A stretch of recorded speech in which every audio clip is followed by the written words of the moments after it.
जय श्री कृष्ण। आप अपने जीवन के हर क्षण के स्वामी हैं। ईश्वर ने हमें जीवन दिया और इस जीवन के हर क्षण पर हमारा ही स्वामित्व है। और अपने जीवन के हर क्षण का हम कैसे उपयोग करते हैं, ये पूरी तरह से हम पर ही निर्भर है। और सबसे पहले हम वही काम करते हैं जो हमारे लिए प्रायोरिटी रखता है। तो हमारी प्रायोरिटीज़ क्या हैं जीवन के प्रति? योगानंद जी कहते हैं कि वर्षों की अपेक्षा एक क्षण भी बहुत अधिक महत्वपूर्ण है। श्री कृष्ण भी कहते हैं कि जीवन का अर्थ ही है जीवन के हर क्षण का आनंद लेना, जीवन के हर क्षण को आनंदित होकर जीना। परंतु आज का मानव बस भाग रहा है सुबह से लेके शाम तक, जाने कौन से सुख के पीछे। परंतु इस भाग दौड़ में हम सच्चे आनंद को पीछे छोड़ते जा रहे हैं।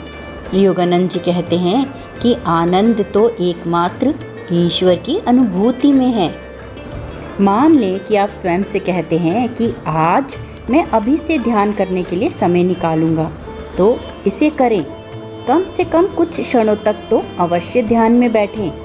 अगले दिन थोड़ा अधिक समय तक ध्यान में बैठने का संकल्प लें और उससे अगले दिन बाधाओं के होते हुए भी थोड़ा और प्रयास करें। ध्यान ही एकमात्र ईश्वर तक पहुंचने का मार्ग है।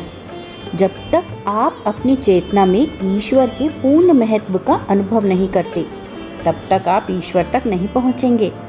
जीवन को अनुमति ना दें कि वह आपको धोखा दे दे।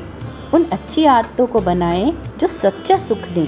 सादा भोजन करें, शारीरिक व्यायाम करें और प्रतिदिन ध्यान करें। चाहे कुछ भी हो, वर्षा हो या धूप हो, हर परिस्थिति में ध्यान अवश्य करें। यदि आपके पास व्यायाम एवं ध्यान करने के लिए प्रातः समय नहीं है, तो रात्रि में अवश्य करें।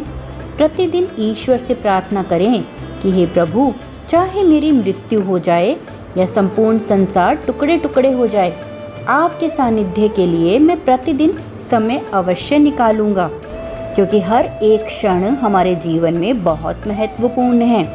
यदि आप अपने जीवन के क्षणों को ईश्वर के विचारों से नहीं भरेंगे, तो वर्ष निकलते जाएंगे और जब आपको उनकी नितांत आवश्यकता होगी, तो आप उनकी उपस्थिति को अनुभव नहीं कर पाएंगे।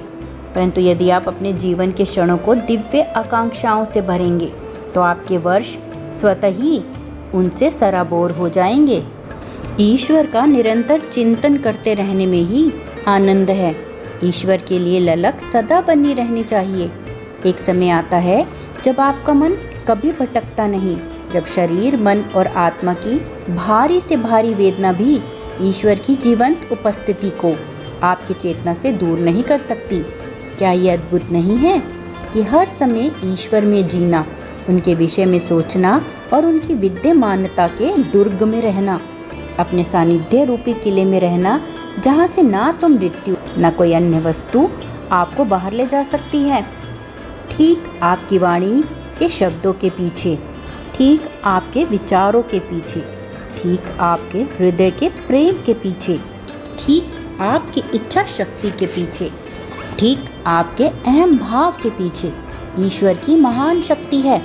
जो लोग सोचते हैं कि ईश्वर दूर हैं, उनके लिए ही वे दूर हैं।